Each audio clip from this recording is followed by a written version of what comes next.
I would like to introduce you to Krystyna Skarbek, also known as Christine Granville.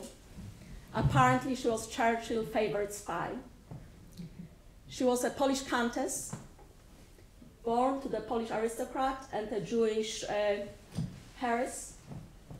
Her second husband was a diplomat, and while they were in South Africa in 1939, the war started.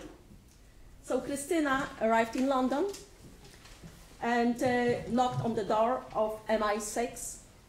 Didn't ask, she demanded that she's enrolled as a first female spy. She was pretty incredible. She served in Egypt, in Hungary. She skied into occupied Poland. She saved a number of her colleagues. One of her former lovers was just a few hours from the execution from Gestapo. She was pretty remarkable. For her war efforts, she received OBE and the George Cross. She actually didn't accept it initially because the British would not give her a British passport after the Second World War. And I tell you why. So Krystyna's worst fears came and made it true, because Poland after the Second World War was not invited to the peace conferences. There were 200,000 Polish soldiers in the UK who could not return to Poland. Claire Malley, a very good friend of mine who wrote a biography of Krystyna, said, "The Polish contribution to the war has been outstanding. Poland had produced the fourth largest armed forces in Europe after the Soviet Union, the United States, and the combined troops of the British Empire. Polish pilots have formed the largest group of non-British personnel during the Battle of Britain and fought under the British command in battles in Italy, France, Netherlands, and Libya.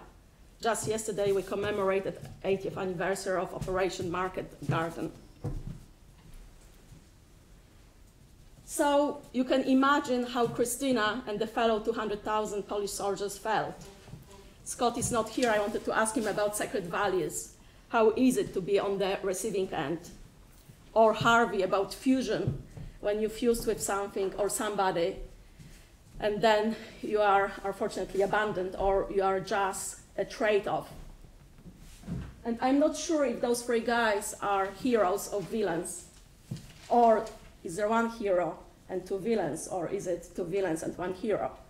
And this takes me to the question of parents and kids and the conversation we had earlier.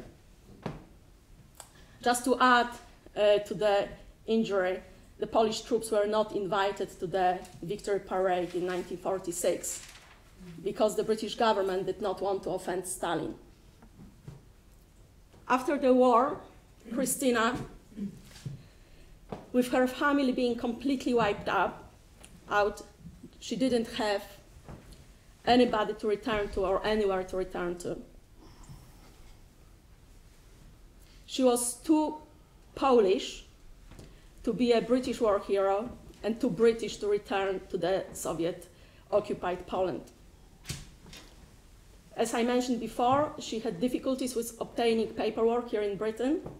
Eventually, thanks to intervention of some of her former colleagues, she got a British passport and started looking for civilian jobs.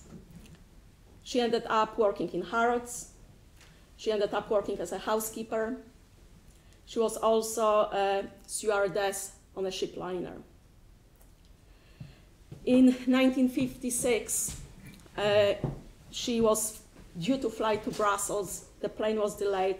She came back to her small room in South Kensington Hotel and was killed by an obsessive lover who was hanged 10 days later. She died heartbroken. She had nowhere to go. And, probably when I first arrived in Britain, I met many of the old Polish diaspora living here.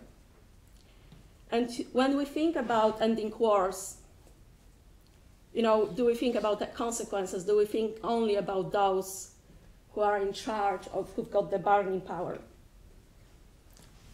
While I'm Polish, I spent the last 20 years of my life working and dealing with some of the outstanding issues of the Irish peace process in Belfast. In 30 years, there was 3,500 people killed. Just to put it in perspective, in Auschwitz, Siemens engineers ensured that Auschwitz had capacity of killing 6,000 people a day. So we spent a lot of time and energy. We talked so much about Irish peace process, so many world leaders give it so much attention, and don't understand me wrong, every life is precious, and I will share some other statistics with you later. So I remember attending an art exhibition in Belfast by the photographer Frankie Quinn, who was a young lad from East Belfast, from a Republican background, who took a lot of amazing photographs during the Troubles. And after the exhibition, I was talking to one of his colleagues, Jude, who looked quite heartbroken and, disillusioned. And I said, Jude, tell me, what is it? He says, war was so simple. We knew what we were standing for. Everything was black and white. And now things are so much more complicated. I think that he talked about something what Polish philosopher Zygmunt Bauman described as interregnum. The war finished, but the United Island yet not realized, and they were all stuck somewhere in between. So this is something what John mentioned and asked me to talk about, liquid times. Zygmunt Bauman, who sadly died in 2017, talked about era of uncertainty, liquid times when our social norms completely changed. And in liquid times, our approaches to how we deal with the war and ending the wars also need to change. I know that yesterday Richard and Sandy talked about that the statistics and reports on the cost of war don't really matter, but I just want to recap a couple of those. What is the cost of war?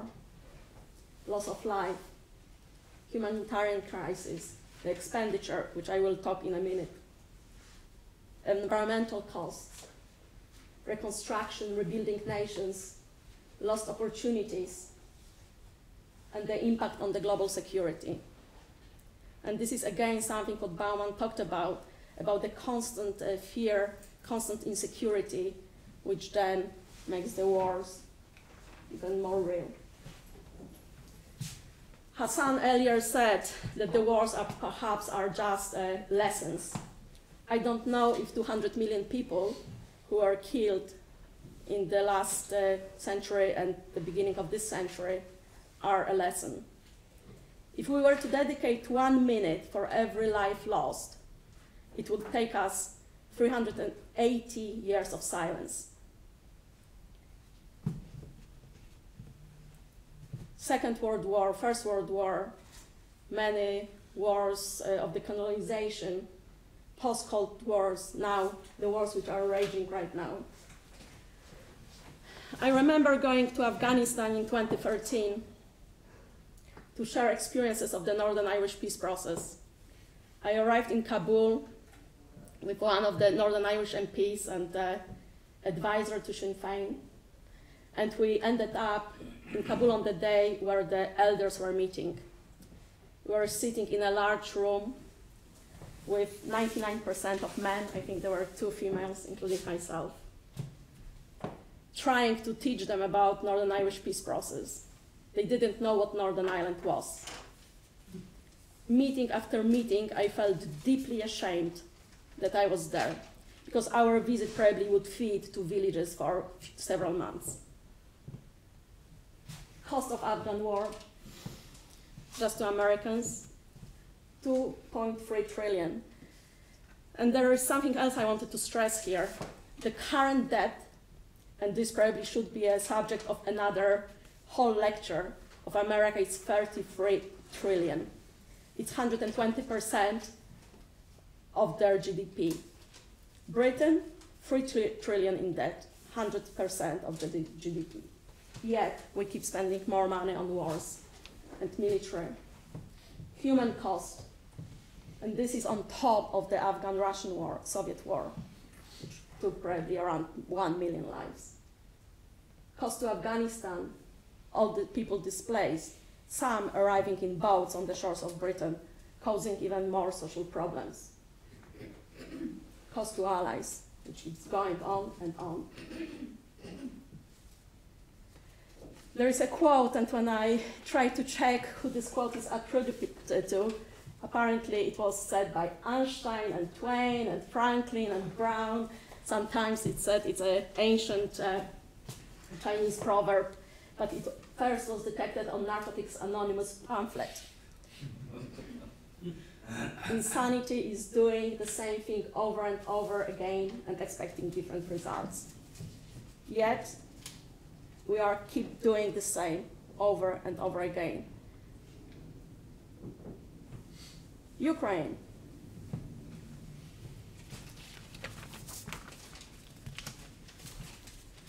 $5 to $6 billion per month, just Ukrainian expenditure. US, over 113 billion already contributed. Reconstruction, as in March 23, will take 400 billion. 6 million Ukrainians left the country. 1 million of them are in Poland. I just read an article this morning. Another 40,000 children enrolled in Polish schools this September. Global energy market. We all know what happened here in Britain last year with our electricity prices, food prices, sanctions and impact on Russia. I think all the estate agents in London, or London Grad, are suffering deeply. I'm not going to comment on what is happening in Palestine because we had many conversations. It is just eye for eye, it is desperate. Yet we are not learning. So how can we change the wars? How can we end the wars? And again, reviewing literature and listening to you guys over the last 24 hours, the changing human behavior is probably on the top of the list. And we're looking at the cultural and moral progress. Yet, as Ogan said this morning, we are not progressing, we are regressing. What is happening in the world now with polarization is we're losing the moral standing. Global governments, UN is meeting this week. You know, it's weak, it's not working. Economic systems, international cooperation, and combating the global spread of autocracy. Just as John approached me to, if I would speak here, I was reading Anne Applebaum, Autocracy. I don't know if anybody came across this.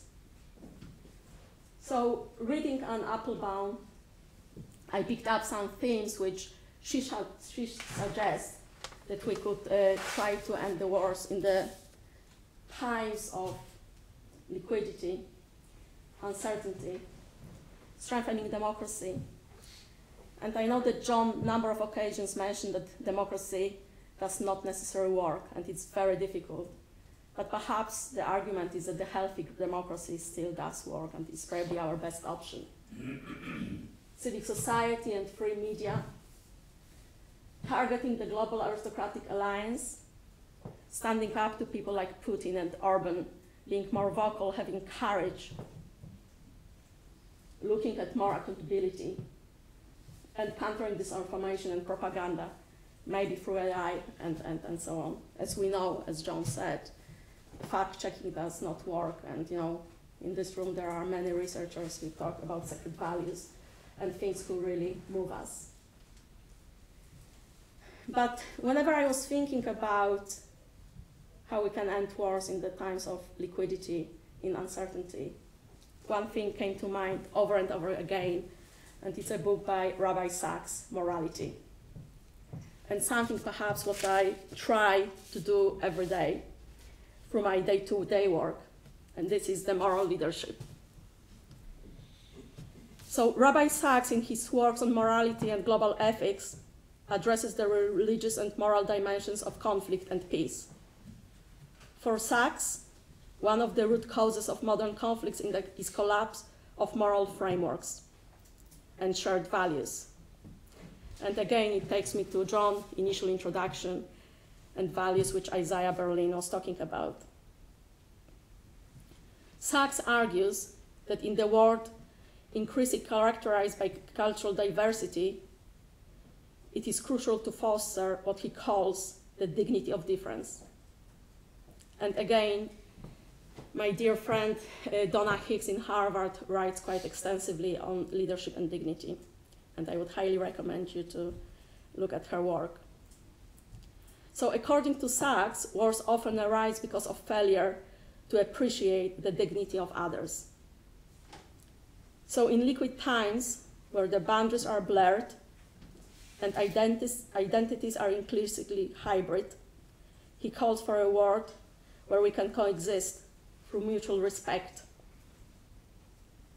Again, it takes me back to Sandeep and some of his proposals and ideas.